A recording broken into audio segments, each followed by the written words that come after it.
യേശുവിനായി ഈ ലോകത്തിൽ മരണം വന്നാലും ഹല്ലേലൂയ ഗീതം പാടി ആരാധിക്കുമേ.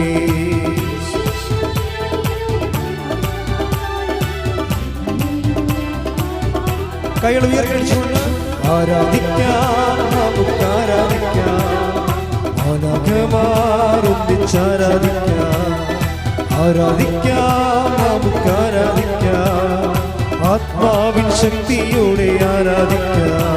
ഇന്നത്തെ സാക്ഷ്യ വിചാരം നമ്മളെടുക്കുന്നത് ഏറ്റവും പുതിയൊരു സാക്ഷ്യമാണ്.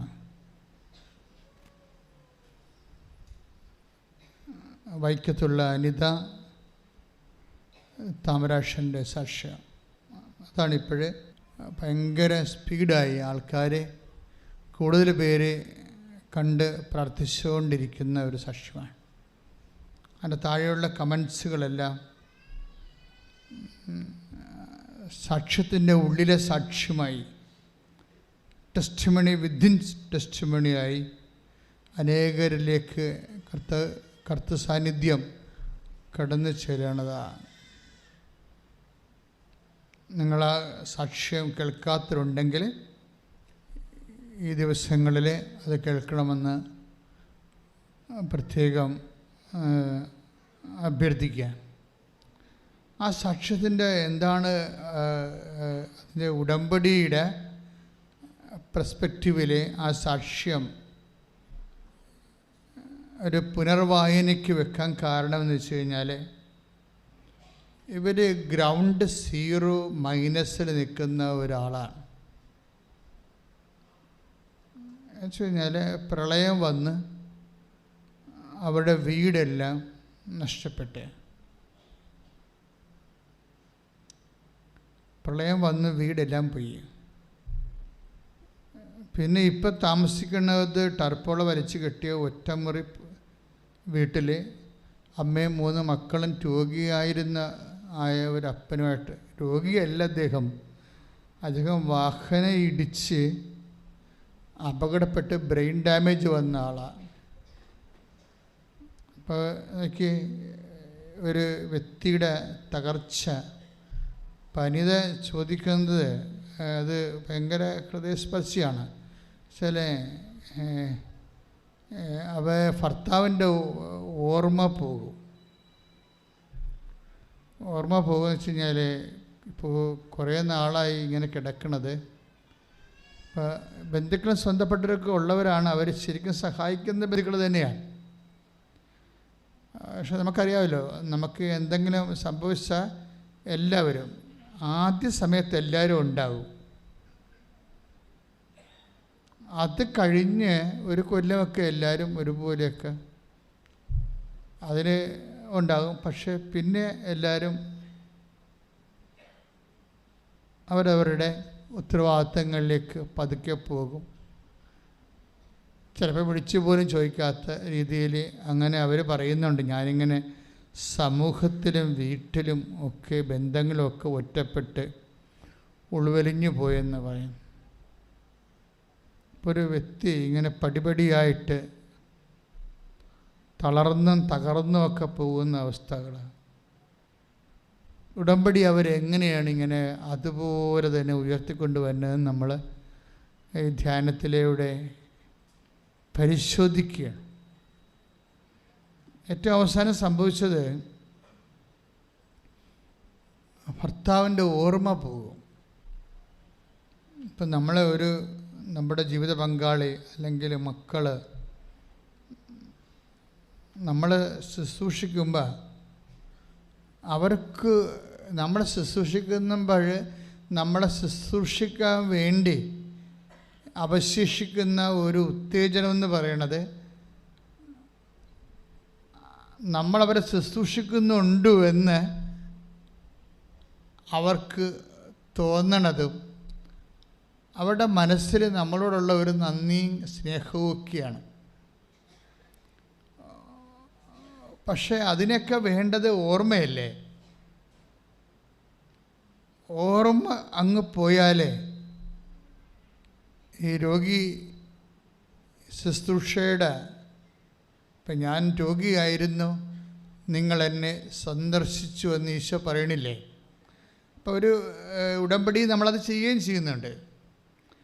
അതിൽ നിന്ന് നമുക്ക് ഗ്രേസ്, നമുക്ക് കിട്ടുന്നത് എന്താണ്? ദൈവകൃപ.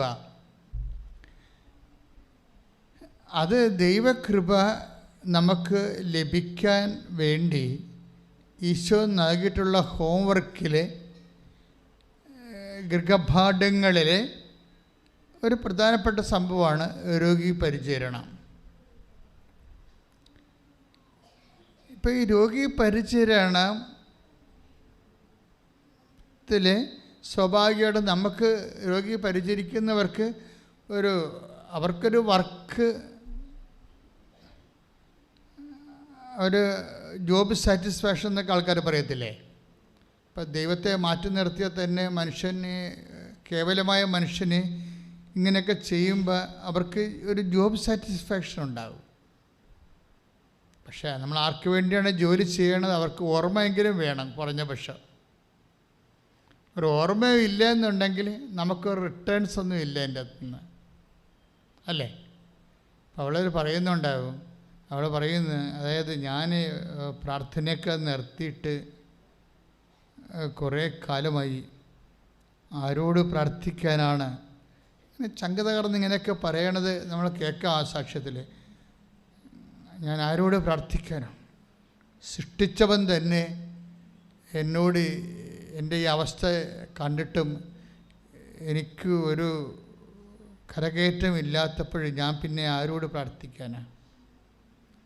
അങ്ങനെ ഒരു മാനസികാവസ്ഥ നിന്നുകൊണ്ടാണ് ഈ ഭർത്താവിൻ്റെ ഓർമ്മ വരെ പോണത്. അപ്പോൾ പറയണത്, എനിക്ക് മാനസിക രോഗമായെന്ന് തോന്നണമെന്ന് പറയും. കാര്യം എന്താണ്? ഈ ഓർമ്മയില്ലാത്ത ആളുടെ പ്രാഥമിക കാര്യങ്ങൾ അയാൾക്ക് ഓർമ്മയില്ലല്ലോ. അപ്പോൾ പ്രാഥമിക കാര്യങ്ങളൊക്കെ കൺട്രോളില്ലാതെ പോയിക്കൊണ്ടിരിക്കും. എന്നാൽ നമ്മളതൊരു വൈഫെന്ന രീതിയിൽ ദൈവത്തെ നിർത്തിയ ഒരു ശുശ്രൂഷ അതെല്ലാം നമ്മൾ നിർവഹിക്കുമ്പോൾ ആ വ്യക്തിക്ക് ഓർമ്മയില്ലെങ്കിൽ പിന്നെ അതും ഇല്ലല്ലോ. അപ്പം ഞാൻ രോഗിയായിരുന്നു, നിങ്ങളെന്നെ സന്ദർശിച്ചു എന്ന് പറയുമ്പോൾ ചിലരെങ്കിലും ഓർമ്മയില്ലാത്ത രോഗികളെ സന്ദർശിക്കുന്നു എന്നുള്ളത് സത്യമാണ്. നമുക്കതിൽ നിന്ന് ഒരു റിട്ടേൺസുമില്ല. അതുകൊണ്ടാണ് ഞാൻ രോഗിയായിരുന്നു എന്ന് ഈശോ പറയണത്. നിൻ്റെ ഭർത്താവ് രോഗിയാണെന്ന് പറയരുതെന്ന്, ഇല്ലേ? അതാണ് take the word of God. ശ്രുതികട ഹല്ലേലൂയ. മത്തായി 25:36 ഞാൻ രോഗിയായിരുന്നു, നിങ്ങൾ എന്നെ സന്ദർശിച്ചു. മത്തായി ശ്രീകയുടെ സുവിശേഷമാണ് 25-ാം അധ്യായം 36-ാമത്തെ വചനം. എന്താ പറയണത്? ഞാൻ രോഗിയായിരുന്നു. അപ്പോൾ അവളുടെ ഭർത്താവ് രോഗിയായിരുന്നു, അല്ല നിങ്ങളുടെ മകൻ രോഗിയായിരുന്നു എന്നല്ല. ഇവരെ ഈ രോഗികളിലെ നമ്മൾ മക്കളെയാണ് അല്ല ഭർത്താവിനെയാണ് കാണുന്നതെങ്കിൽ ഒരു ടൈം ആകുമ്പോൾ നമുക്ക് ബോറടിക്കുകയും റിട്ടേൺ കിട്ടാത്ത കാരണം നമ്മൾ മാനസിക രോഗികളായി മാറുകയും ചെയ്യും. അപ്പം ആരെങ്കിലും ശുശ്രൂഷിക്കുന്നുണ്ട് ഉടമ്പടിയുടെ വെളിച്ചത്തിലെങ്കിൽ നിങ്ങൾ ശ്രദ്ധിക്കേണ്ട കാര്യം ഈ 25-36 എന്താണ്? ആ രോഗിയെ XY നമ്മൾ ശുശ്രൂഷിക്കുന്നവരെ ആരായിട്ട് കാണണം? നീ സ്നേഹിക്കുന്ന നിനക്ക് വേണ്ടി മരിച്ച യേശുക്രിസ്തുവായിട്ട് കാണണം. കൈയടിച്ച് കർത്താവിനെ സ്തുതിക്കുന്നു. അപ്പോൾ എല്ലാ മേഖലകളിലും പ്രത്യേകിച്ച് കുരിശ് ആയിട്ട് നമുക്ക് തോന്നുന്ന മേഖലകളെല്ലാം ആ കുരിശോടുകൂടെ ക്രൂശിക്കപ്പെട്ടവനെ കാണണമെന്നാണ് സുവിശേഷം. എവിടെയെങ്കിലും കുരിശുണ്ടെങ്കിൽ കുരിശിൻ്റെ കൂടെ ആര് കാണണം? ക്രൂശിക്കപ്പെട്ടവനെ കൂടി കാണണം. അത് കർത്താവിന് വേണ്ടിയാണ് ആ കുരിശ് കാണേണ്ടത്. അപ്പോൾ ഈ ഓർമ്മ കൂടി പോയി, വീടുമില്ല, അതുപോലെ തന്നെ മക്കളെ പഠിപ്പിക്കാൻ വിട്ടിട്ട് അവിടെ ഫീസ് അടക്കാൻ നിവൃത്തിയില്ലാതെ മകൾ വന്ന് വീട്ടിൽ നിൽക്കുക. അപ്പോൾ ആൾക്കാരൊക്കെ ചോദിച്ചു, ഇവളെന്തോ പ്രോബ്ലം ഉണ്ട് അവിടെ ഉണ്ടാക്കിയിട്ട്, പെൺകുട്ടികളല്ലേ അപ്പോൾ എല്ലാം പ്രോബ്ലമായിട്ട് കാണത്തുള്ളൂ നാട്ടുകാർ. ഇവളവിടെ എന്തോ പ്രോബ്ലം ഉണ്ടാക്കിയിട്ട് വന്ന് നിൽക്കുകയാണെന്ന്. പക്ഷേ ആൾക്കാരോട് പറയാൻ പറ്റുമോ? ഫീസ് അവിടെ കൊടുക്കാൻ പറ്റാത്ത കാരണം ഇറക്കി വിട്ടിരിക്കുകയാണെന്ന്. ഒരു അമ്മ മനസ്സനുഭവിക്കുന്ന വ്യത്യസ്തമായ കാലാവസ്ഥകൾ എന്തിനാണ് നിങ്ങളോട് ഞാൻ പറയണത്? എനിക്കറിയാം പലരുടെയും അവസ്ഥ ഇതുപോലെയോ ഇതിനേക്കാൾ താഴ്ന്നതോ ആണ്. ഇതിത്തിരി കൂടിയതാണെന്ന് പറയാൻ കാരണം ഈ സഹിക്കാൻ പറ്റാത്തൊരവസ്ഥയിൽ ഇവളെടുക്കുന്ന ഒരു തീരുമാനം പറയുന്നുണ്ട്. ഞങ്ങളെ കൂട്ടത്തോടെ ആത്മഹത്യ ചെയ്യാൻ തീരുമാനിച്ചെന്ന് സെപ്റ്റംബർ 2-ാം തീയതി ഡേറ്റൊക്കെ പറയുന്നുണ്ട്. അപ്പോൾ അവർ വിഷമൊക്കെ വാങ്ങിച്ച് വെച്ചു. അപ്പോൾ അവരുടെ ഒരു ഞാൻ എങ്ങനെ അച്ചായന് എങ്ങനെ ഞാൻ വിഷം കൊടുക്കും? അതാണ് പ്രശ്നം. കുഞ്ഞുങ്ങളെല്ലാം കഴിക്കാൻ തയ്യാറായി. ഒക്കെ കുഞ്ഞുങ്ങൾ വരെ കഴിക്കാൻ തയ്യാറായെന്ന് പറയുമ്പോൾ ആ കുടുംബത്തിൻ്റെ എന്തുമാത്രം സഹിക്കാനാവാത്ത അവസ്ഥയാണ്. ഉടമ്പടി എത്രയോ മനോഹരമാണെന്ന് പറയാൻ കാരണം അതാണ്. അതായത് കുഞ്ഞുങ്ങളോട് അമ്മ ഇങ്ങനെ ഒരു അവസ്ഥ ചെല്ലാൻ കാരണം ഇവർ 7 ലക്ഷം രൂപ, പാവപ്പെട്ടവരല്ലേ, 7 ലക്ഷം രൂപയ്ക്ക് ശരിക്കും പറഞ്ഞാൽ 7 കോടി രൂപയുടെ കടമുള്ളവരുടെ അവസ്ഥയാണ് അവർക്കുള്ളത്. അപ്പം പലരും കടക്കാർ വിളിച്ച് ഭർത്താവിനെ മരണത്തിൽ നിന്ന് രക്ഷപ്പെടുത്താൻ വേണ്ടി കണ്ടപാട്ടുന്നൊക്കെ ഒരു കടം മേടിച്ച പലിശക്ക് അവരൊക്കെ ഇതിൻ്റെ ഇടയ്ക്ക് ഇവരെ വിളിക്കുന്നുണ്ട്. മകൾ വന്ന് വീട്ടിൽ നിൽക്കണുണ്ട്. അപ്പോൾ ഇങ്ങനെ വിളിക്കുമ്പോൾ അവർ അസഭ്യമൊക്കെ പറയും ഫോണിൽ. അപ്പോൾ ഇവരുടെ കണ്ണറിയാണ്ട് നിറഞ്ഞ് കണ്ണീര് താഴെ വീഴുമ്പോൾ മക്കളുടെ ആത്മവിശ്വാസം പോകും. കാര്യം അവർക്കെല്ലാം ഒരു അഭയമായിരുന്നത്. പല അഗ്നി പരീക്ഷകളിലൂടെ പോകുമ്പോഴും അമ്മയാണ് അവരുടെ അഭയം. അതിൻ്റെ തനിത പറയുന്നുണ്ട്. എൻ്റെ ബന്ധുക്കൾ വിലയും നിലയൊക്കെ ഉള്ളവരാണ്, പക്ഷെ എൻ്റെ മക്കളെ ഞാൻ അവരെടുത്ത് വിട്ടിട്ടില്ല. കാരണം അവർ നാളെ കാലങ്ങളിൽ ഈ ദാനങ്ങൾ സ്വീകരിച്ച് ജീവിക്കുന്ന ഒരവസ്ഥ വന്നാൽ അവർക്ക് അവിടെയൊക്കെ മുമ്പിലൊരു വില പോകും. എൻ്റെ മക്കളെ പ്രതിയാണ് ഞാൻ അങ്ങനെയൊക്കെ. എനിക്ക് തെറ്റാകാൻ ശരിയാകാം. കുഞ്ഞുങ്ങളുടെ അഭിമാനം ഓർത്തിട്ടാണ് ഞാൻ അവരോരോരുത്തും പണത്തിനൊന്നും വിടാതിരുന്നത്. ഒരു ലേഡിയാണ് അവർ. ശരിക്കും എന്ത് ബുദ്ധിയും ബോധവും ഉള്ളവരാണത്. എനിക്കത് ഭയങ്കരമായിട്ട് ഇഷ്ടപ്പെട്ടു ആ നിലപാട്. കാര്യം അവർ ആ നിലപാട് കറക്റ്റാണെന്ന് എനിക്ക് എൻ്റെ ജീവിതത്തിൽ നിന്ന് മനസ്സിലായിട്ടുണ്ട്. കാര്യം ഞാൻ സെമിനാരി പഠിക്കുന്ന സമയത്ത് എൻ്റെ അമ്മയുടെ അങ്ങേര് 2 ഡോക്ടറേറ്റുള്ള ആളാണ്. വത്തിക്കാനിൽ പോയി റോമിൽ പോയി പഠിച്ച് രൂപതയെ വന്ന് ഇവിടെ സെമിനാരി റെക്ടറാണ് അദ്ദേഹം. അപ്പോൾ അദ്ദേഹമാണ് എന്നെ ആദ്യകാലങ്ങളിലൊക്കെ ഫൈനാൻസായിട്ട് സപ്പോർട്ട് ചെയ്തുകൊണ്ടിരുന്നത്, പഠന കാര്യങ്ങളൊക്കെ. പക്ഷെ അങ്ങേര് ചെയ്തതെന്ന് വെച്ച് കഴിഞ്ഞാൽ അന്ന് 1979 അല്ല 76. അപ്പം അന്നത്തെ അച്ഛന്മാർ സെമയെ താമസിക്കുന്നവർക്ക് 75 രൂപയാണ് ശമ്പളം. 75 രൂപ ശമ്പളം എന്നൊക്കെ പറഞ്ഞാൽ നിങ്ങൾക്ക് ശമ്പളം എന്ന് പറയും. നമ്മളല്ലേ, ഞങ്ങൾ സഭയിൽ നിന്ന് വാങ്ങിക്കുന്ന ശമ്പളമല്ല, ഞങ്ങൾക്ക് സസ്റ്റ്നൻസ് എന്ന് പറയാം. അതേ ഞങ്ങൾക്ക് ഉടുപ്പൊക്കെ കഴുകി ചെരുപ്പൊക്കെ പൊട്ടിയാൽ മേടിക്കാനും സോപ്പൊക്കെ മേടിക്കാനുള്ള കാശിനാണ് സസ്റ്റ്നൻസ് എന്ന് പറയുന്നത്. അതാണ് ഞങ്ങൾ സഭയിൽ നിന്ന് വാങ്ങിക്കുന്നത്. പള്ളികളിലിരിക്കുമ്പോൾ അത് തന്നെ വാങ്ങിക്കണത്, ശമ്പളമല്ല. ശമ്പളം എങ്ങനെ പറയാൻ പറ്റുമോ? തൊഴിലുറപ്പുകാർക്ക് ഇതിനൊക്കെ കൂടുതൽ കിട്ടും. എന്താ അത്രയും നാളെ നിങ്ങളത് മനസ്സിലാക്കാൻ വേണ്ടി ഞാൻ പറഞ്ഞതേ ഉള്ളൂ. അതായത് എന്ത് അരൂപിയോടാണ് ഇതിൻ്റെ അകത്ത് ജീവിക്കണത്. നിങ്ങൾക്കറിയാമല്ലോ, ഈ കൃപാസത്തിന് പോലും ഞാൻ 5 പൈസ ഇന്നുവരെ വാങ്ങിച്ചിട്ടില്ല. ശുശ്രൂഷ ചെയ്യണത് ഞാനാണ് ഇവിടെ. 20 കൊല്ലമായില്ലേ. വേണമെങ്കിൽ ഒരു ശുശ്രൂഷക്ക് 1000 രൂപ വെച്ച് മേടിക്കാമല്ലോ. അപ്പോഴും 20 കൊല്ലത്ത് എന്തുമാത്രം കാശ് കിട്ടും. ഐ ആം നോട്ട് ആ വിഷയത്തെക്കുറിച്ച് ഞാൻ ചിന്തിച്ചിട്ടില്ല. അത് കർത്താവിൻ്റെ പണമാണ്, ദൈവശുശ്രൂഷയ്ക്കുള്ളതാണെന്ന് എനിക്ക് നല്ല ബോധമുണ്ട്. പിന്നെ ഇതുപോലെ വല്ല മരുന്ന് അവലൊക്കെ വരുമ്പോൾ അവിടുന്ന് ബില്ല് കൊടുക്കുകയാണെങ്കിൽ അവരത് പേയ്മെൻറ്റ് ചെയ്യും. എന്താ പ്രശ്നം വെച്ച് കഴിഞ്ഞാൽ സഭയിലെ സ്റ്റാറ്റ്യൂട്ടറി ആയിട്ടുള്ള എല്ലാ സ്ഥലങ്ങളും നിലനിൽക്കുന്ന ഒരു രീതിയാണിത്. പിന്നെ ഞങ്ങൾ ഉടുത്ത് കുളിച്ച് മിടുക്കന്മാരായിട്ട് നടക്കുന്നത് ഞങ്ങളെ സ്നേഹിക്കുന്ന ആൾക്കാർ ലോഹയായിട്ടും ഒത്തിരി പേര്. ഇപ്പോൾ ഈ കൃപാസനം തന്നെ റൺ ചെയ്യണത് എങ്ങനെയാണ് ശരിക്കും? ഞങ്ങൾ ഇവിടെ കുർബാന പണമെന്ന് എഴുതി വെച്ചിട്ടുണ്ടോ? ഇല്ല. സ്വസ്ഥ കാശ് എടുക്കുന്നുണ്ടോ? ഇല്ല. അതേസമയം തന്നെ സംഭാവന എന്ന് എഴുതി വെച്ചിട്ടുണ്ടോ? ഇല്ല. ഒരു സംഭവം സാമ്പത്തികമായിട്ട് ഒരു വിഷയമില്ല. കാര്യം ചെയ്യാത്തതിൻ്റെ കാരണം ഇതൊന്നും ഈശോയ്ക്ക് ഞങ്ങൾക്ക് ശുശ്രൂഷ ചെയ്യാൻ പറ്റത്തില്ലേ?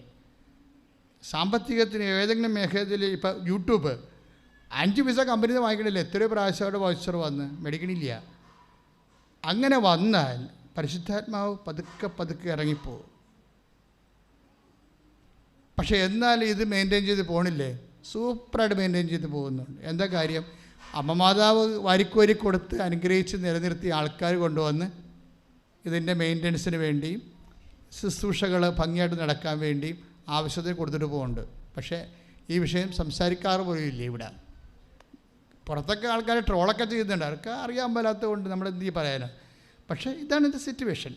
പോട്ടെ, എൻ്റെ ഒരു അവസ്ഥ ഞാൻ നിങ്ങളോട് പറഞ്ഞില്ലേ, നിങ്ങൾ ഓരോ ജീവിതത്തിൽ കടന്നു പോകുമ്പോൾ ശ്രദ്ധിക്കണം. അമ്മ അവൾ പറഞ്ഞ കറക്റ്റാണ്. ശരിക്കും അനിത പറഞ്ഞത് കറക്റ്റാണ്. എൻ്റെ അമ്മാവനൊരു ചെറിയ തെറ്റ് ചെയ്ത്. കാര്യം അമ്മാവൻ്റെ ശമ്പളം 75 രൂപയാണ്. അതിൽ 50 രൂപ എനിക്ക് സോപ്പും ബക്കറ്റും ഉടുപ്പും ഒക്കെ വാങ്ങിക്കാൻ വേണ്ടിയുള്ളതാണ്. അപ്പം അമ്മാവൻ പറയും, നീ അത് പോയി പ്രൊക്കറ്റിലേക്ക് നിന്ന് മേടിച്ചോളാൻ പറയും. 20 രൂപ അമ്മാവനും കൊടുക്കും. 50 രൂപ പ്രൊക്കേറ്റർ എന്ന് പറയുന്നത് ട്രഷററാണ്, സെമിനാരിയിലെ പണസൂക്ഷിപ്പുകാരൻ. അതൊരു അച്ഛനാണ്. അപ്പം അങ്ങേരോട് വാങ്ങിച്ചോളാൻ പറയും. അപ്പം അങ്ങേരെടുത്ത് ഞാൻ എല്ലാ മാസവും ചെന്നിട്ട് 50 രൂപ മേടിക്കും. എന്നിട്ട് ഞാൻ കോളേജിൽ പോകുന്ന സമയത്ത് എൻ്റെ അത്യാവശ്യ കാര്യങ്ങളൊക്കെ 50 രൂപക്ക് നിൽക്കില്ല. പക്ഷേ അന്ന് 50 രൂപക്ക് വരെ ഉണ്ട്, 76 അത്യാവശ്യം കാര്യമൊക്കെ നടക്കും. നമുക്ക് വേറെ ആർഭാടമൊന്നും നടക്കത്തില്ല. ഉടുപ്പ് കെട്ടുകളും പണ്ട് ഈ ഉജാലയൊക്കെ വാങ്ങിക്കാനുള്ള കാശ് കിട്ടും, മുക്കാനും തേക്കാനും ഒക്കെയുള്ള പരിപാടി കിട്ടും. പക്ഷേ അത് പിന്നീട് എനിക്കത് വലിയ ഭാരമായി മാറി. എന്താ കാര്യം? ഈ പ്രൊക്രേറ്റർ പിന്നീട് രൂപത ബിഷപ്പായപ്പോൾ ഞാൻ അച്ഛനായി. അതാണ് പ്രശ്നം. ഈ പ്രൊക്രേറ്ററായിരുന്നു ഈ 50 രൂപ തന്നുകൊണ്ടിരുന്ന അച്ഛൻ പിന്നീട് രൂപതയുടെ ബിഷപ്പായി. അപ്പം ഞാൻ ആരായി? ഞാൻ പഠിച്ച് അച്ഛനായി.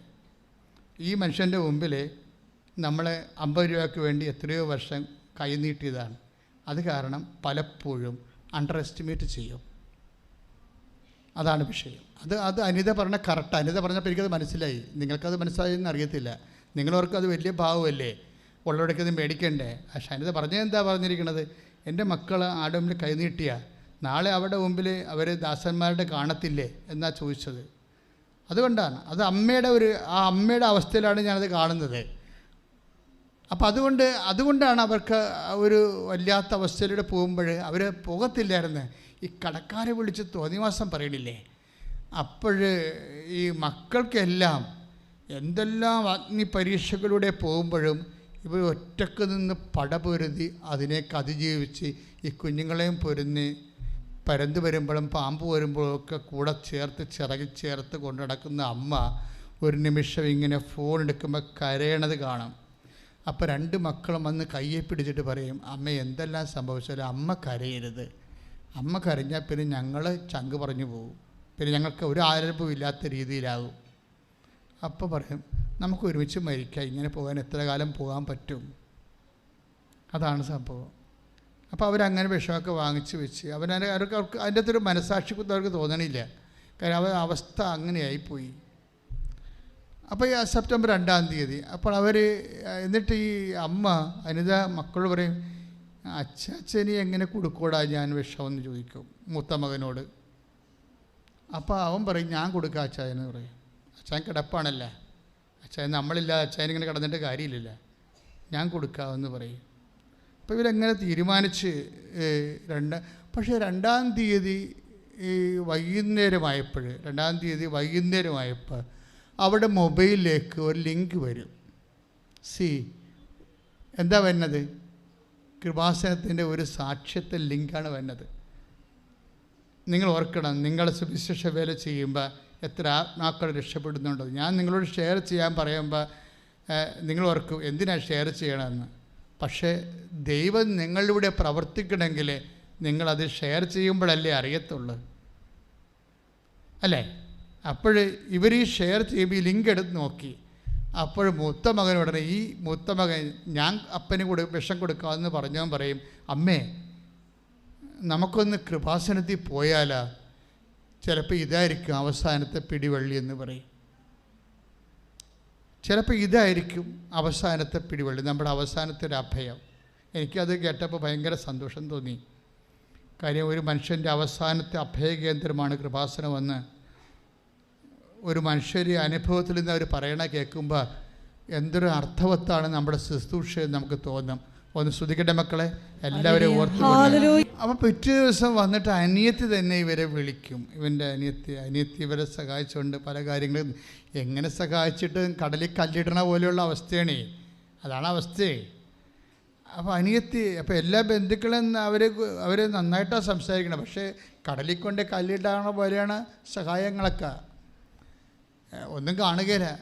അപ്പോൾ അനിയത്തി വരും. അനിയത്തിയോട് വരുമ്പോൾ അനിയത്തി പറയും, ഞങ്ങൾ കൃപാസനത്തിൽ പോകണു, ചെടുത്തി വരുന്നുണ്ടെന്ന് പിറ്റേ ദിവസം ഒന്ന് ചോദിക്കും. അപ്പോൾ ഇവള് പറയാം, അനിയത്തിയല്ലേ, സ്വന്തമായിട്ട് സംസാരിക്കുക. ഞാൻ പറയും, എടി എൻ്റെ കാശില്ല. അപ്പോൾ പറയും, ഞാൻ എടുത്തോളാം ചേച്ചിയുടെ കാശെന്ന് പറയും.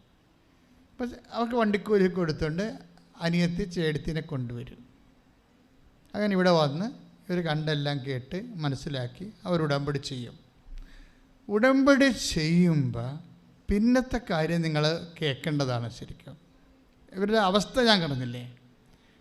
ഇനി ദൈവം ഒരു വ്യക്തി ഇങ്ങനെ 0- നിന്ന് എങ്ങനെയാണ് പരിശുദ്ധ അമ്മ അവരെ ഉയർത്തിക്കൊണ്ട് വരണമെന്നറിയാം. അപ്പം നിങ്ങൾ ഉടമ്പടി ചെയ്യുമ്പോൾ എന്താ സംഭവിക്കണത്? നിങ്ങൾ ദൈവത്തിൻ്റെ അസൽ ബന്ധുക്കളായി മാറുകയാണ്. അല്ലേ? വാഗ്ദാനപ്രകാരമുള്ള ബന്ധുക്കൾ. നമുക്ക് 2 തരത്തിലാണ് ദൈവത്തിൻ്റെ മക്കളാകണത്. ദൈവത്തിന് ബൈബിൾ അനുസരിച്ച് 2 തരത്തിലാണ് മക്കളാകണത്. ഒന്ന് വംശപ്രകാരം. ഇപ്പം നമ്മുടെ കുടുംബങ്ങളൊക്കെ നടക്കുന്ന വംശപ്രകാരമല്ലേ നമ്മൾ മക്കളാകണത്. പിന്നെ എന്താണ്? വാഗ്ദാനപ്രകാരം. ഉടമ്പടി എടുക്കുമ്പോൾ എന്താ സംഭവിക്കും? ഉടമ്പടി എടുക്കുമ്പോൾ നീ ആദ്യമായിട്ടും, നീ ചിലപ്പോൾ ഒരു നോൺ ക്രിസ്ത്യൻ ആയിരിക്കും, അല്ല നോൺ ക്രിസ്ത്യൻ അല്ല, നോൺ ബാപ്റ്റിസ്റ്റ് ആയിട്ടുള്ള ആളാണ്. അപ്പോൾ നീ ഉടമ്പടി എടുക്കുമ്പോൾ നീ എന്താ സംഭവിക്കുന്നത്? ബാപ്റ്റിസ്റ്റ് ആയിട്ടുള്ള ആളെപ്പോലെ തന്നെ നിനക്ക് ദൈവത്തിൻ്റെ മകനും മകളുമായി മാറുകയാണ്. അതെന്ത് വകുപ്പിലാണ് അങ്ങനെ വേണ്ടത്? വംശപ്രകാരമല്ല, പിന്നെന്താണ്? വാഗ്ദാനപ്രകാരം. ബൈബിൾ നമ്മുടെ മുമ്പിൽ വെക്കുന്ന ഒരു വലിയൊരു സ്വർഗീയമായ സാധ്യതയാണ്. എനിക്ക് തോന്നുന്നത് റോമ 9:8. ശ്രുതികട റോമ ലേഖനം 9:8 വായിച്ചേ. വംശമുറയ്ക്കുള്ള മക്കളല്ല. ഒന്ന് പറഞ്ഞേ. വംശമുറക്കുള്ള മക്കളല്ല. വംശമുറയ്ക്കുള്ള മക്കളല്ല, ദൈവത്തിന്റെ മക്കൾ. ദൈവത്തിന്റെ മക്കൾ. പ്രത്യുത വാഗ്ദാനപ്രകാരം ജനിച്ചവരാണ്. യഥാർത്ഥ മക്കളായി കണക്കാക്കപ്പെടുന്നത്. ആ ബൈബിളിന്റെ അപ്രോച്ച് അതാണ്. വംശമുറക്കുള്ള മക്കളെ അല്ല ബൈബിള് യഥാർത്ഥ മക്കളെ കാണുന്നത്. പിന്നെ ആരാണ് കാണുന്നത്? ദൈവത്തിൻ്റെ മക്കളെ. വംശമുറക്കുള്ള മക്കൾ മനുഷ്യന്മാരുടെ മക്കളല്ലേ. പക്ഷേ ദൈവത്തിൻ്റെ മക്കളെ കാണുന്നത് എങ്ങനെയാണ്? വംശമുറക്കുള്ളതല്ല. റോമ 9:8 എന്താ പറയണത്? വാഗ്ദാനപ്രകാരമുള്ള, പറഞ്ഞേ, വാഗ്ദാനപ്രകാരമുള്ള മക്കളാണ് യഥാർത്ഥ ദൈവത്തിൻ്റെ മക്കള്. അപ്പോൾ അനിത ഉടമ്പടി ചെയ്തപ്പോൾ ഉടനെ അനിതയും മക്കളും ദൈവത്തിൻ്റെ മക്കളായി മാറുകയാണ്. അതാണ് വിഷയം. അത് നിങ്ങൾ അറിയണം ഇതിൻ്റെ അകത്ത് എന്തുകൊണ്ടാണ് ഇങ്ങനെ വരണമെന്ന്. അപ്പോൾ മക്കളാണെങ്കിൽ പിന്നെ എന്താ സംഭവിക്കണത്?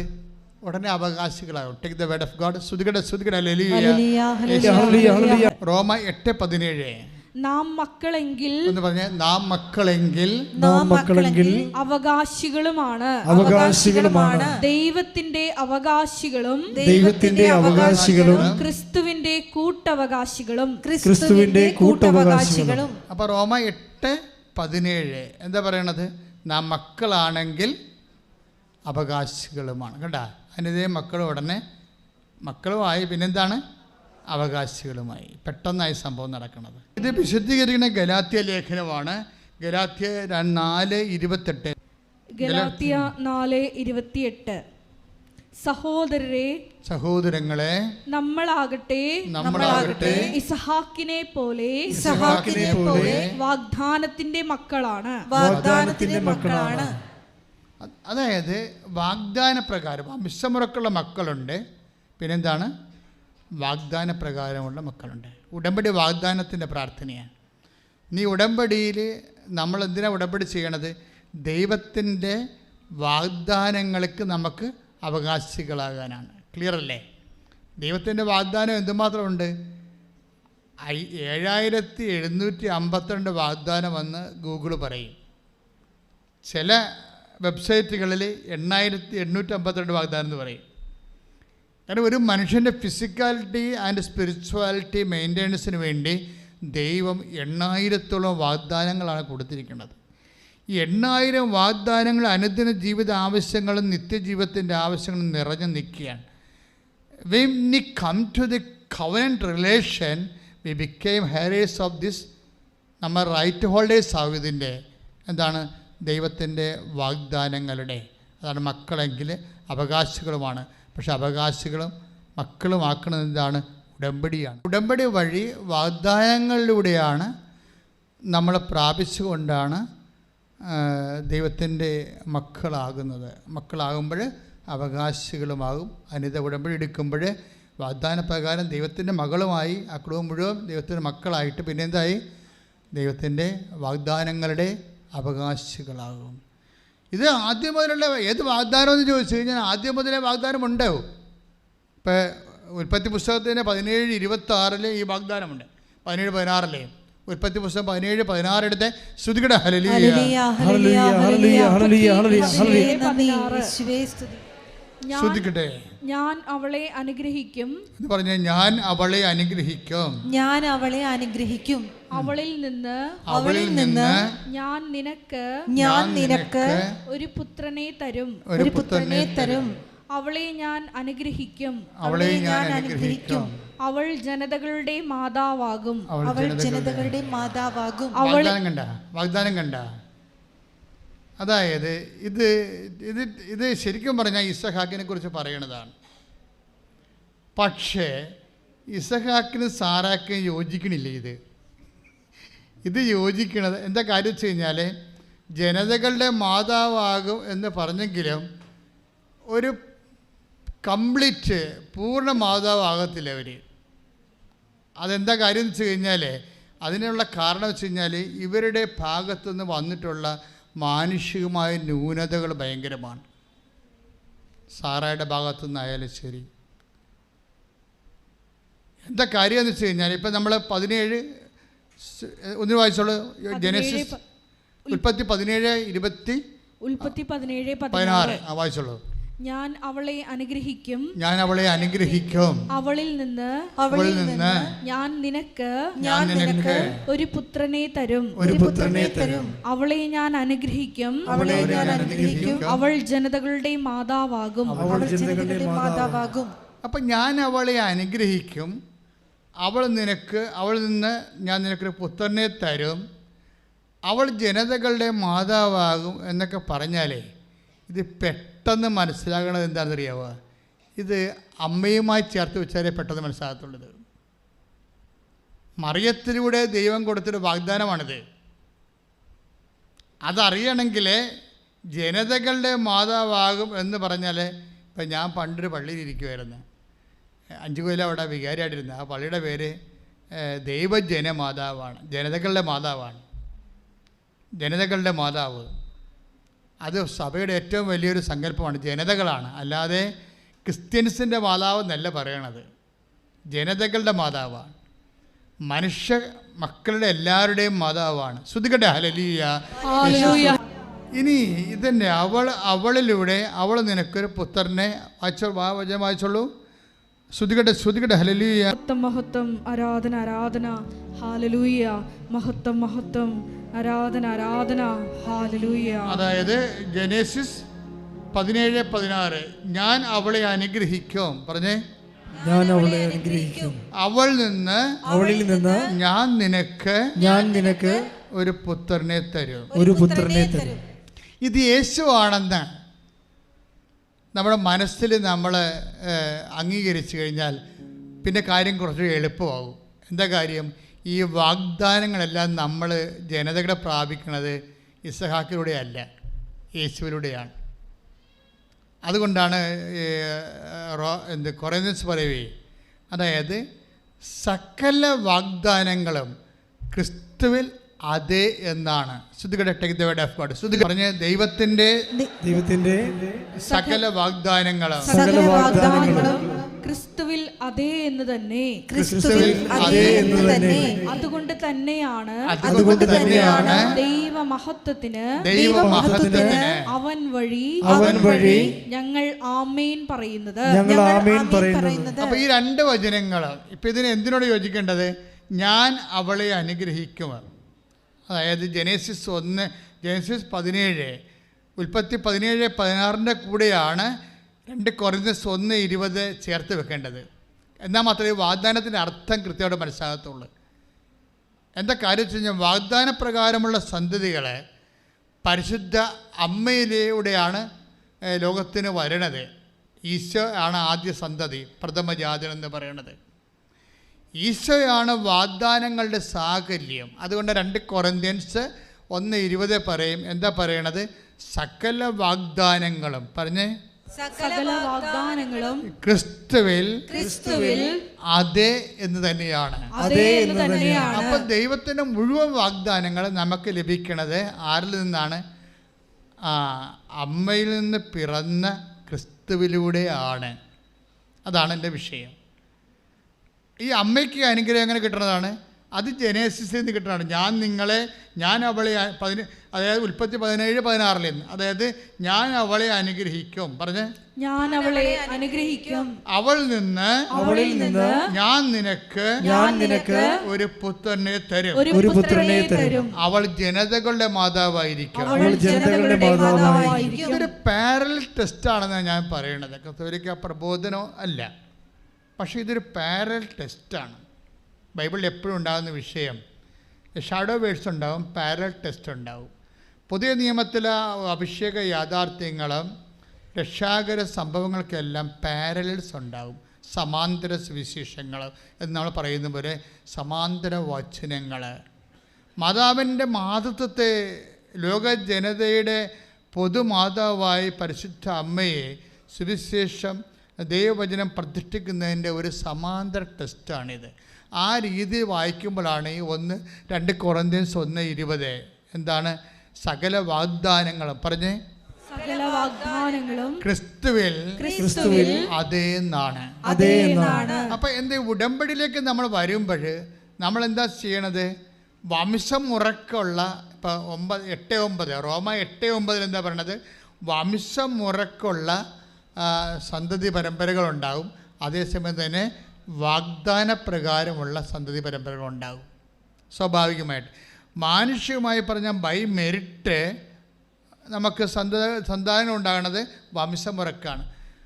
ബൈ ഗ്രേസ് ഉടമ്പടി എന്താ വർക്ക് ചെയ്യണത്? Not by merit but by grace. ഈ നമ്മൾ റോമ 9:8 വായിച്ചേ. ശ്രുതികട്ടെ ഹല്ലേലൂയ.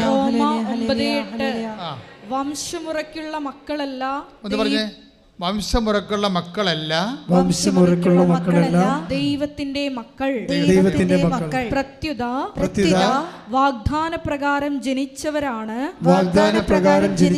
യഥാർത്ഥ മക്കളായി കണക്കാക്കപ്പെടുന്നത്. വാഗ്ദാനപ്രകാരം ജനിച്ച മക്കളാണ് ആര്? ദൈവത്തിന്റെ മക്കള്. ദൈവത്തിന്റെ മക്കളാണ് ദൈവത്തിന്റെ അവകാശികൾ. ഈ മക്കളുടെ പ്രഥമ അവകാശം എന്താണ്? ക്രിസ്തുവാണ്. കാര്യം എന്താണ്?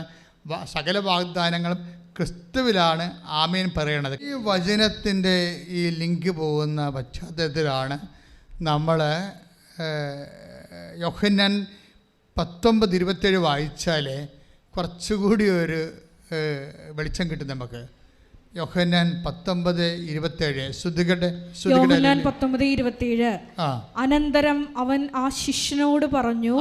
അനന്തരം അവൻ ആ ശിഷ്യനോട് പറഞ്ഞു, ഇതാ നിന്റെ അമ്മ. അപ്പോൾ മുതൽ ആ ശിഷ്യൻ അവളെ സ്വന്തം ഭവനത്തിൽ സ്വീകരിച്ചു. ഇതാണ് അന്ന് മുതലാണ് പുതിയ ജനത ഉണ്ടാകുന്നത്. ക്രിസ്തുവിൽ വിശ്വസിക്കുന്നവരെല്ലാം ദൈവത്തിൻ്റെ എല്ലാ വാഗ്ദാനങ്ങൾക്കും അവകാശികളായി മാറുന്നു. ഞാൻ അവളെ അനുഗ്രഹിക്കും, അവളിൽ നിന്ന് ഞാൻ നിനക്ക് ഒരു പുത്രനെ തരും, അവളെ ഞാൻ അനുഗ്രഹിക്കും, അവൾ ജനതകളുടെ മാതാവാകും. Price the Lord. അവൾ നിന്ന് ജനതകളുടെ രാജാക്കം ഉത്ഭവിക്കും. Praise the lord. ഹല്ലേലൂയ. ഇതെല്ലാം എബ്രാഹത്തിന് കൊടുക്കുന്ന വാഗ്ദാനങ്ങളാണ്. പക്ഷേ ഇസ്ഹാക്കിലൂടെ അത് നിറവേറണില്ല എന്നുള്ളത് സത്യമായ കാര്യമാണ്. അതുകൊണ്ടാണ് 2 കൊറിന്ത്യൻസ് 1:20 പറയണത് സകല വാഗ്ദാനങ്ങളും നിറവേറണത് ക്രിസ്തുവിലൂടെയാണ്.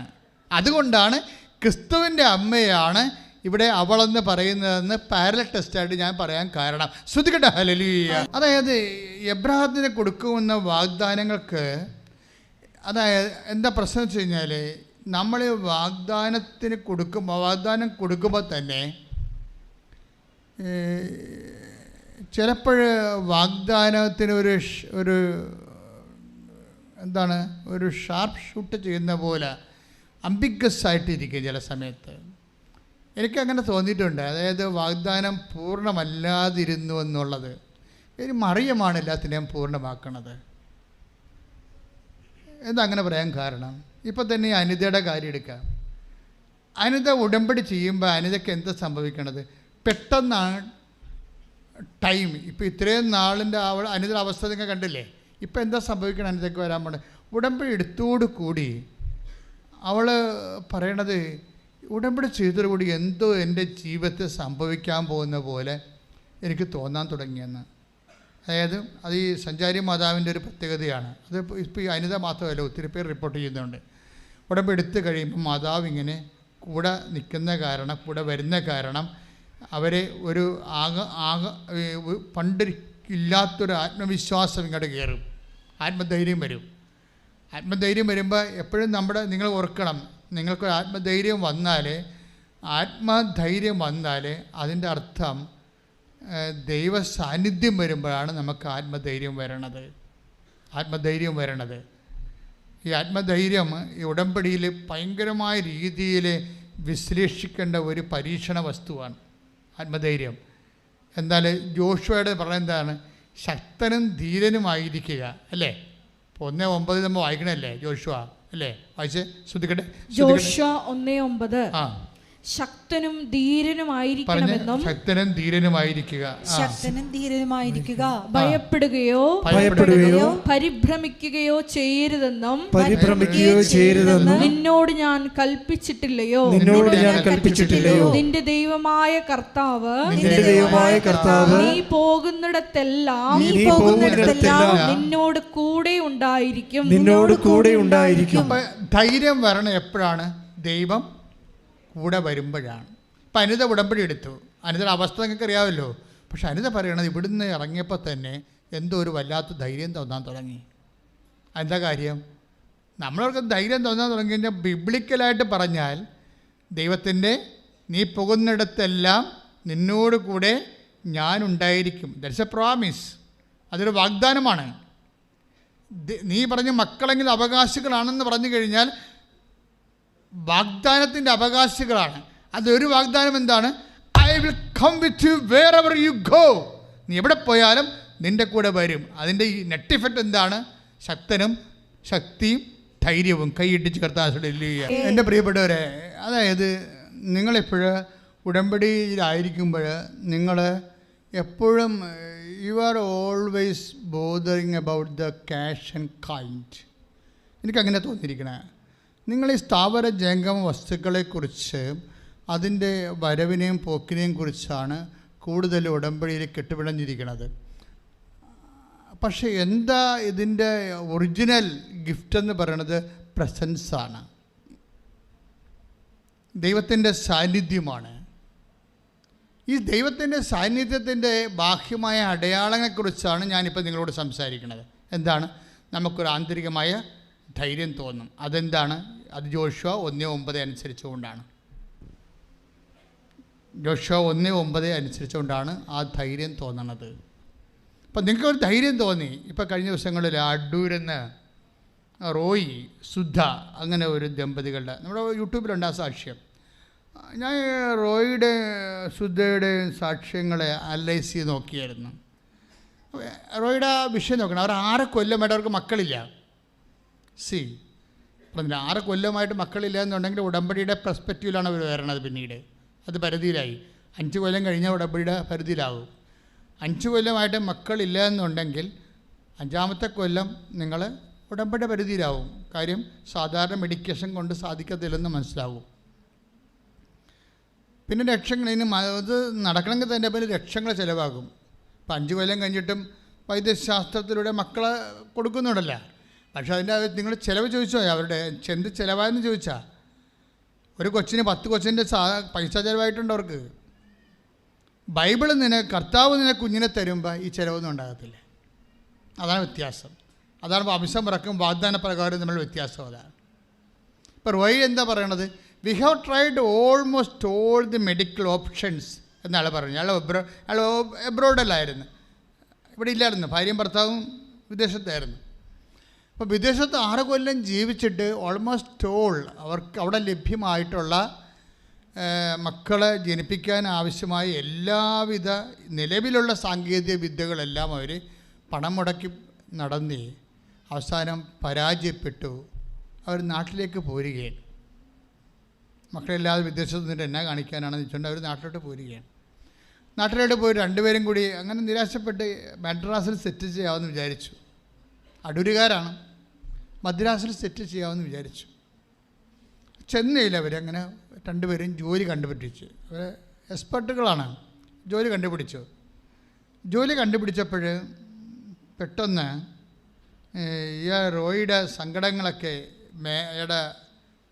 അയാളുടെ ഓണറിനോട് പറയും. ഇടയ്ക്ക് ഓണറിനോട് പറഞ്ഞ്, ഞാനിങ്ങനെ കുറച്ച് പ്രശ്നങ്ങളായിട്ട് അവിടെ നിന്ന് പോകുന്നത്, മക്കളില്ലാതെ അവിടെ നിന്നിട്ട് കാര്യമില്ലല്ലോ, ഞങ്ങൾ ട്രൈ ചെയ്യാനുള്ള എല്ലാ മെഡിക്കേഷൻ ചെയ്തു എന്നൊക്കെ പറയുമ്പോഴേ ഈ ഓണർ പറയുവേ, നിങ്ങൾ വന്ന് എൻ്റെ വൈഫ് മിനിയോടൊന്ന് സംസാരിക്കാൻ പറയും. വിറ്റാണ് ഭയങ്കര. അപ്പോൾ നിങ്ങൾ ഓർക്കരുത് മിനി ഗൈനക്കോളേജിൽ എക്സ്പെർട്ടാണെന്ന് വിചാരിക്കരുത്. മിനിയോട് സംസാരിക്കാൻ പറയും. രാവിലെ പുള്ളി വണ്ടി അയച്ചു കൊടുക്കും. എന്നിട്ട് റോയും സുധയും കൂടി വണ്ടിയെ കയറി ഓണറിൻ്റെ വീട്ടിൽ ചെല്ലുമ്പോൾ ഓണറിൻ്റെ വൈഫ് മിനി ഇവരെ സ്വീകരിക്കും. എന്നിട്ട് ഇവരുടെ മിനി എന്താ പറയണത്? കൃപാസനം മാതാവിനെക്കുറിച്ചാണ് പറയണത്. അതാണ് വിഷയം. ആ സ്റ്റോറി പോണപ്പോക്ക് വളരെ ആ സ്റ്റോറിയുടെ സഞ്ചാരം നിങ്ങൾ ശ്രദ്ധിക്കണം. ഇവരും നല്ല ശരിക്കും ഇൻവെസ്റ്റ്മെൻ്റുള്ള ലേഡിയാണ്. ആരാണ്? ഈ ഓണറിൻ്റെ വൈഫ്. അവർ ചെന്ന് ഇടയ്ക്കൊക്കെ സമയം കിട്ടുമ്പോഴൊക്കെ വന്ന് മാതാവിനെ കണ്ട് ലോക്യവും പറഞ്ഞ് കൂട്ടം കൂടി പ്രാർത്ഥിച്ചൊക്കെ പോണ ആളാണ്. അപ്പോൾ മാതാവിൻ്റെ എനിക്കവരാന്നും അറിയത്തില്ല. അവരിങ്ങനെ എന്തുമാത്രം അനോണിമസ് ആയിട്ടുള്ള മാതാവിൻ്റെ മക്കളുണ്ട്. അവർ അമ്മയുമായിട്ടുള്ള ട്രാഫിക്കാണ്. നമുക്കതിനകത്ത് പങ്കൊന്നുമില്ല. ഇങ്ങനെ ഓരോരുത്തരും ഓരോ അനുഭവങ്ങൾ പറയുമ്പോഴാണ് ഇങ്ങനെയുള്ള അനോണിമസ് ആയിട്ടുള്ള അജ്ഞാത ശിശുക്കളുണ്ടല്ലോ എന്ന് ഓർക്കണം മാതാവിന് കുറേ. അവരങ്ങനെ കുറേ പല ആൾക്കാരും മാതാവിൻ്റെ മുഖത്തോട് നോക്കിയിട്ട് പോകും. ചിലർ എൻ്റെ വർത്തമാനം പറഞ്ഞിട്ട് പോകും. അങ്ങനെ കുറേ ആൾക്കാരുണ്ട്. അപ്പം മിനി പറഞ്ഞ് കുഴപ്പമില്ല, നിങ്ങളൊരു ഓൺലൈൻ ഉടമ്പടി എടുക്കാൻ പറഞ്ഞ്. കാര്യം ഭയങ്കര കോവിഡാണ്, ഇതെല്ലാം ബ്ലോക്കാണ്, ഇങ്ങോട്ട് വരാനൊന്നും പറ്റത്തില്ല. അപ്പം മിനി അവരോട് പറഞ്ഞ് നിങ്ങളൊരു ഓൺലൈൻ ഉടമ്പടി എടുക്കാം. ഞങ്ങൾ ഓൺലൈൻ ഉടമ്പടി സ്റ്റാർട്ട് ചെയ്ത കാലത്ത്, കോവിഡ് കാലത്ത് അമ്മ തന്നൊരു വരദാനമാണ് ഓൺലൈൻ ഉടമ്പടി. ഇപ്പോൾ അതുകൊണ്ട് രക്ഷപ്പെടണമൊക്കെ വിദേശ രാജ്യങ്ങളിലുള്ള ആൾക്കാരാണ്. ലൈറ്റൊക്കെ അതിൻ്റെ ബ്രേക്ക്ഫാസ്റ്റാണ് ആദ്യം തന്നത്. എന്ത് തൊട്ടാലും അമ്മ അതിൻ്റെ ആൻസർ ചെയ്യും. അതൊക്കെ വെച്ച് കഴിഞ്ഞാൽ ലക്ഷക്കണക്കിന് ജപമാല ഇതിൽ ഡെപ്പോസിറ്റ് ചെയ്തിരിക്കുകയല്ലേ. ഭയങ്കര ഡെപ്പോസിറ്റ് അതിന് ലൈറ്റൊക്കെ ക്യാൻഡലിനും അതുപോലെ. അതിപ്പോൾ ഞങ്ങൾ ഫോൺ എടുക്കുന്നത് കൂടിയില്ല. നിങ്ങൾ ചുമ്മാ അടിച്ചാൽ മതി. അമ്മയുടെ പേരിൽ ഒരു മധ്യസ്ഥം അടിച്ചാൽ അതിന് അമ്മ ആൻസർ ചെയ്യും. കാര്യം 2003 ജപമാലകളെല്ലാം എത്രയോ കോടിക്കണക്കിന് ജപമാലകളല്ലേ ഇതിൻ്റെ ആസ്തിയായിട്ട് നിരതദ്രവ്യമായിട്ട് വെച്ചിരിക്കണത്. അതുകൊണ്ടാണ് അത് പെട്ടെന്ന് വർക്ക് ചെയ്യണ കാരണം. അപ്പോൾ എന്നോട് പലരും ചോദിച്ചു, അച്ഛാ ഉടമ്പടി ചെയ്ത് 2015 തൊട്ട് 19 വരെ ഉടമ്പടി ചെയ്തിട്ടുള്ള അതിൻ്റെ അനുഭവം കിട്ടിയ ആൾക്കാർ ഓൺലൈൻ ചെയ്തിട്ട് അവർ മൈൻഡ് ചെയ്യില്ല. പലരും താഴെ കമൻറ്റ് ചെയ്ത് ഓൺലൈൻ ഉടമ്പടി ഞങ്ങൾ ലോഞ്ച് ചെയ്തപ്പോൾ താഴെ കമൻറ്റ് ചെയ്ത്, ഇത് നമ്മുടെ യഥാർത്ഥ ഉടമ്പടിയാണോ, ഇത് യഥാർത്ഥ ഉടമ്പടി ഫലം ചെയ്യുമോ, ഇതെങ്ങനെ ഇത് വർക്ക് ചെയ്യണത് എന്നൊക്കെ ചോദിച്ചുകൊണ്ട് അവരോട് സംശയങ്ങൾ പറഞ്ഞു. പക്ഷേ അമ്മ ആ കാലത്ത് പട്ടിണിക്കാലത്ത് തന്ന ഒരു ഭക്ഷണമാണത് അല്ലേ. കോവിഡ് എല്ലാ ധ്യാനകേന്ദ്രങ്ങളും അടച്ചു കഴിഞ്ഞപ്പോഴേ നെക്കിക്കളിയിലാഞ്ഞ കാലത്ത് അമ്മ തന്ന ഒരു സെർവിങ് ഫുഡാണ്. അമ്മ ഫുഡ് സെർവ് ചെയ്ത ഒരു അമ്മ ഭക്ഷണമാണത് ഓൺലൈൻ ഉടമ്പടി. അപ്പോൾ ഇവർ ഓൺലൈൻ ഉടമ്പെടുക്കാൻ പറഞ്ഞു. അപ്പോൾ മിനിയുടെ ആ പറച്ചിൽ ഭയങ്കര ഗംഭീരമായതുകൊണ്ട് ഇവർ ഇതെന്താ സംഭവം, കമ്പ്യൂട്ടറെ ഇങ്ങനെ അടിച്ച് കയറ്റണമല്ലേ. അപ്പോൾ കമ്പ്യൂട്ടറെ അടിച്ച് കയറ്റുമ്പോൾ ഭാര്യ പ്രഗ്നൻ്റ് ആകുക. യുക്തിവാദിക്ക് വേണ്ടി അങ്ങനെ ചിന്തിക്കാം. അങ്ങനെ ചിന്തിച്ചാൽ അവർ തെറ്റ് പറയാൻ പറ്റത്തില്ല. കമ്പ്യൂട്ടറെ പേരടിച്ച് കയറ്റിയ ഉടനെ ഭാര്യ പ്രഗ്നൻ്റ് ആകുക. സയൻറ്റിഫിക്കായിട്ട് ചെയ്യാനുള്ള കാര്യങ്ങളെല്ലാം ഞങ്ങൾ 6 കൊല്ലം കാശ് മുടക്കി ചെയ്തിട്ടുണ്ട്.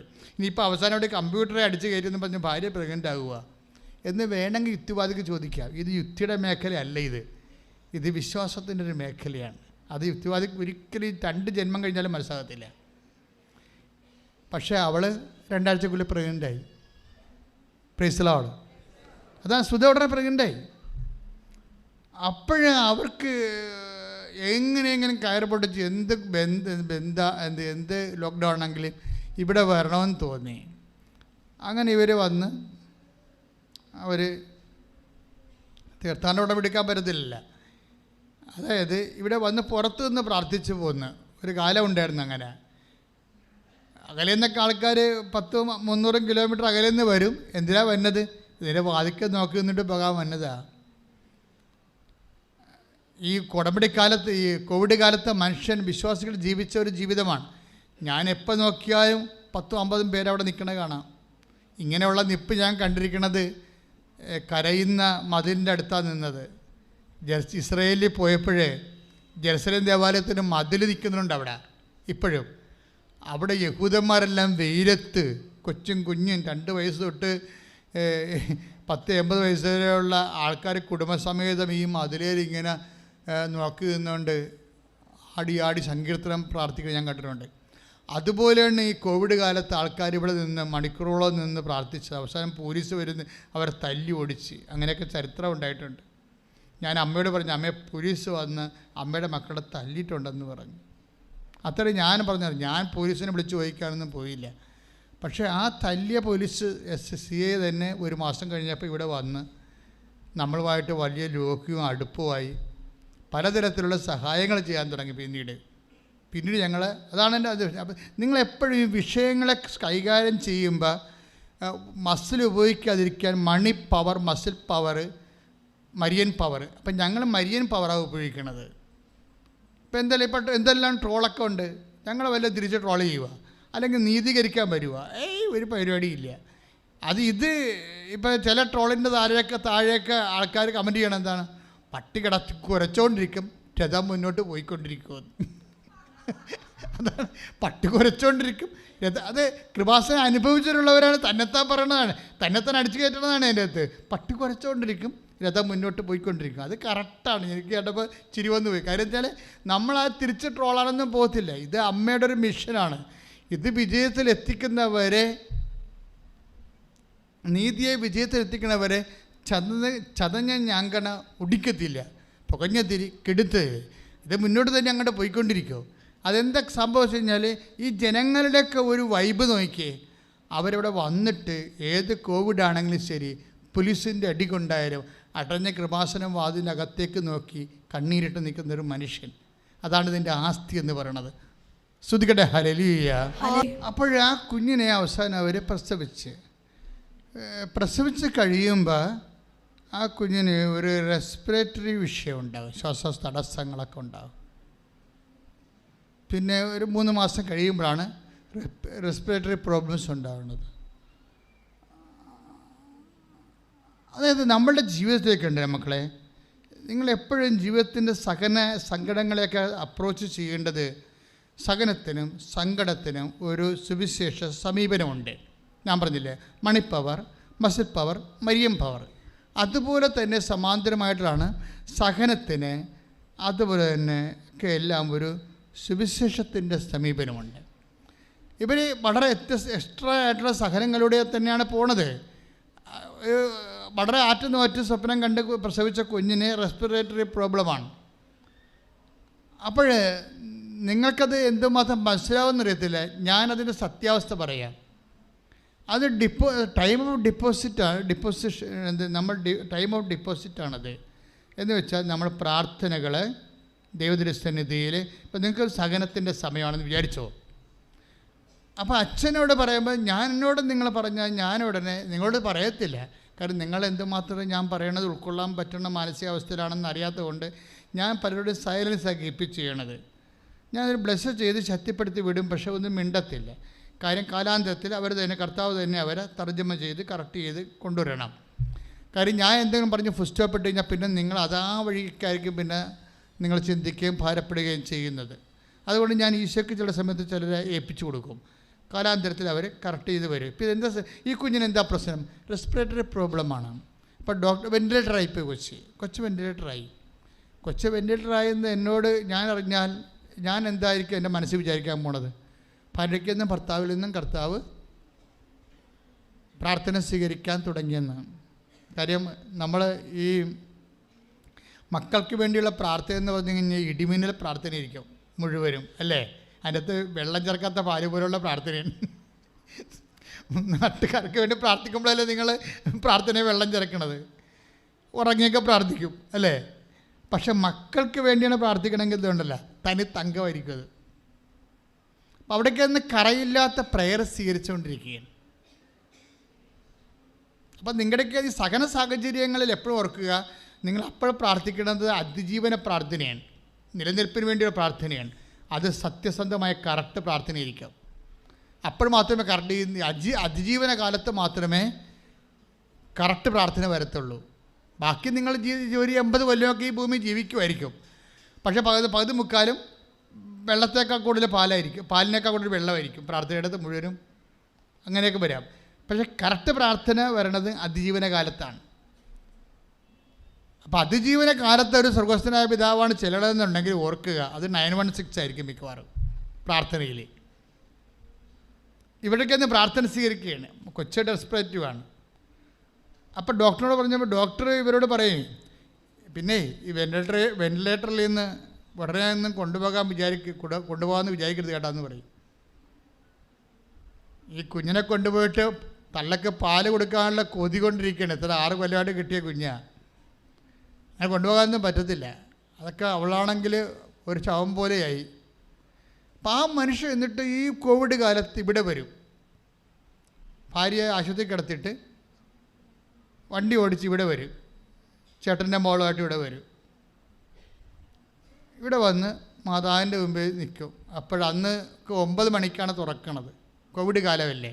സ്റ്റാഫ് 9 മണിക്ക് വരുമ്പോൾ സ്റ്റാഫിനെ കയറ്റാൻ വേണ്ടി തുറക്കും. എന്നിട്ട് അപ്പോൾ അതിനെ ക്ലോസ് ചെയ്യും. അപ്പോൾ 9 മണിക്കാണ് തുറക്കണത്. ഈ മനുഷ്യൻ വന്നിരിക്കുന്നത് 7 മണിക്കാണ് രാവിലെ. 7 മണി തൊട്ട് 9 മണി വരെ തുറക്കാൻ വേണ്ടി ഇതിൻ്റെ വാതിൽക്ക് നിൽക്കും. അപ്പോൾ ഇയാളുടെ അവസ്ഥ കാണുമ്പോൾ വാച്ച്മാന് തോന്നും. വാച്ച്മാൻ ഇയാളോട് പറയും, ഇവിടെയൊക്കെ അനുവാദം ഇല്ലെങ്കിൽ കുളിക്ക് കൊടുത്തില്ലെങ്കിൽ പുള്ളി പറയും 15 മിനിറ്റ് തരാം, 15 മിനിറ്റ് കയറി മാതാവിനോട് പറഞ്ഞിട്ട് പെട്ടെന്ന് ഇറങ്ങണം.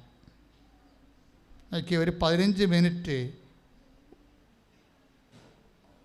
ഒരു ഉടമ്പടി എടുക്കാതെ മാതാവിനെ കാണാൻ വേണ്ടി വന്ന ആൾക്കാരുടെ ചരിത്രം പറയുകയാണ്. ആ 9 തുറന്ന് 9:15 വരെ തുറന്നിട്ട് 15 മിനിറ്റിനുള്ളിൽ പുള്ളിക്കാരൻ കയറി അകത്ത് വന്ന്, ഇപ്പോൾ അന്ന് ഈ അകത്താരും കയറത്തില്ലേ, അത് കാരണം അകത്ത് വന്ന് മാതാവിനെ കണ്ട് എൻ്റെ കുഞ്ഞിൻ്റെ വൈഫിൻ്റെയും കാര്യം പറഞ്ഞിട്ട് നേരെ തിരിച്ചു പോകും. തിരിച്ചു പോയി അവർ ചേർത്തലെത്തിയപ്പോൾ തന്നെ ഫോൺ വന്ന്, എന്താണ് ഡോക്ടർ പറഞ്ഞ് കുഞ്ഞിനെ റെസ്പിറേറ്ററി സിംറ്റംസ് മാറിയിട്ടുണ്ട്, കുഞ്ഞിനെ വെന്റിലേറ്ററിൽ നിന്ന് റിലീസ് ചെയ്യാമെന്ന് പറഞ്ഞു. അപ്പം ഇയാൾ ഇവിടെ ഇരുന്ന് വിറക്കാൻ തുടങ്ങുന്നതിൻ്റെ അകത്ത് കാര്യത്തിൽ അയാൾക്കറിയത്തില്ല ഇത്രയും സ്പീഡാണ് കാര്യമെന്ന് അറിയത്തില്ലല്ലോ. അയാൾ ഡോക്ടർ പറഞ്ഞ് കേട്ടിട്ടല്ലേ പോന്നിരിക്കണത്.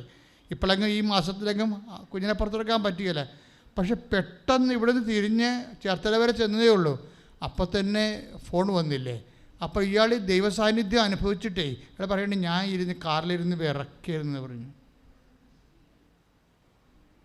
എന്നിട്ട് പിന്നെ പുള്ളി ഈസിയായിട്ടൊരു കാര്യം പറയും.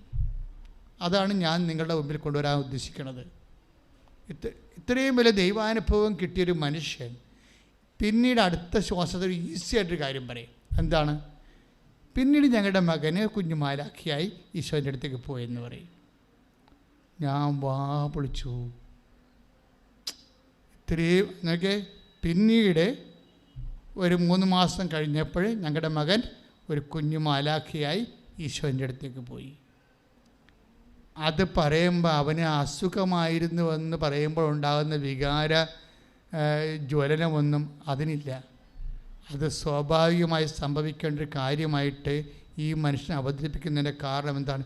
മഹാസങ്കടങ്ങളിലെ ഈ മനുഷ്യന് കിട്ടിയ ആന്തരിക അഭിഷേകമാണ്. കൈയിടിച്ച് കർത്താനുസരിക്കുക. അപ്പോൾ നമ്മൾ അനിത താമരാക്ഷനെ എന്താ പറഞ്ഞു നിർത്തിയത്?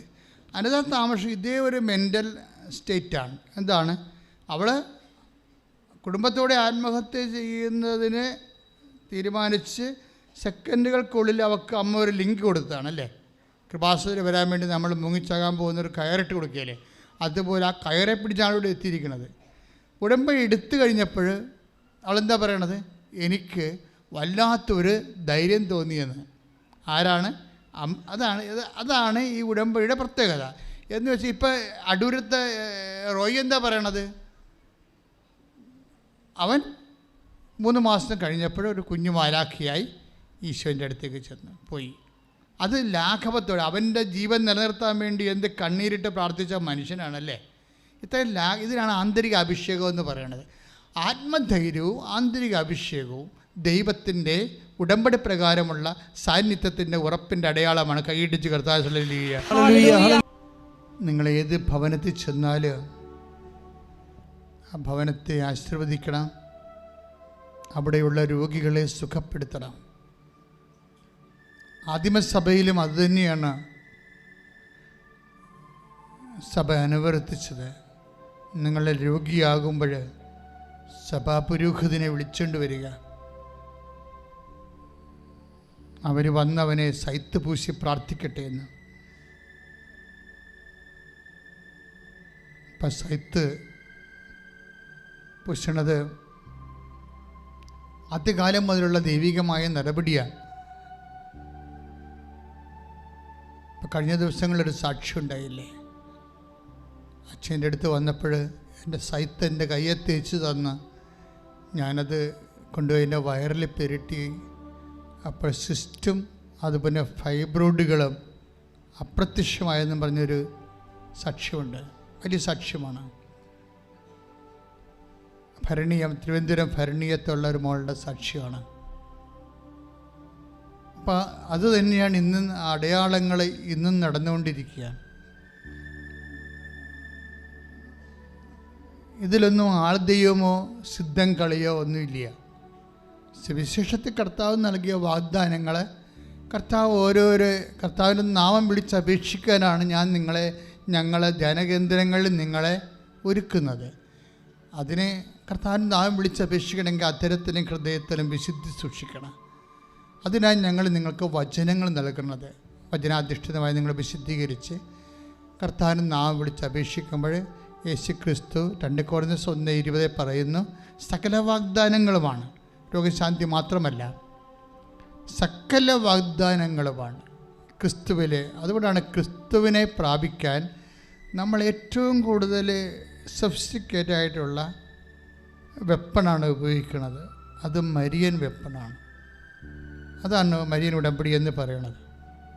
അതുകൊണ്ടാണ് ഇത്രയും അടയാളങ്ങൾ നടക്കാൻ കാരണം. അതാണ് ലോകത്ത് എല്ലാ ദിവസവും സാക്ഷ്യം പറയണ ഒരേ ഒരു ധ്യാനകേന്ദ്രമാണ്. അതൊക്കെ മനസ്സിലായി. അതെന്താ കാര്യം? മരിയനായതുകൊണ്ടാണ്. മരിയൻ്റെ അങ്ങനൊരു ഗുണമുണ്ട്. ശരിക്കും മരിയൻ എന്താണെന്ന് നമുക്ക് ഇന്നും അച്ഛന് പിടിയിട്ടില്ല, എനിക്ക് പിടിയിട്ടില്ല.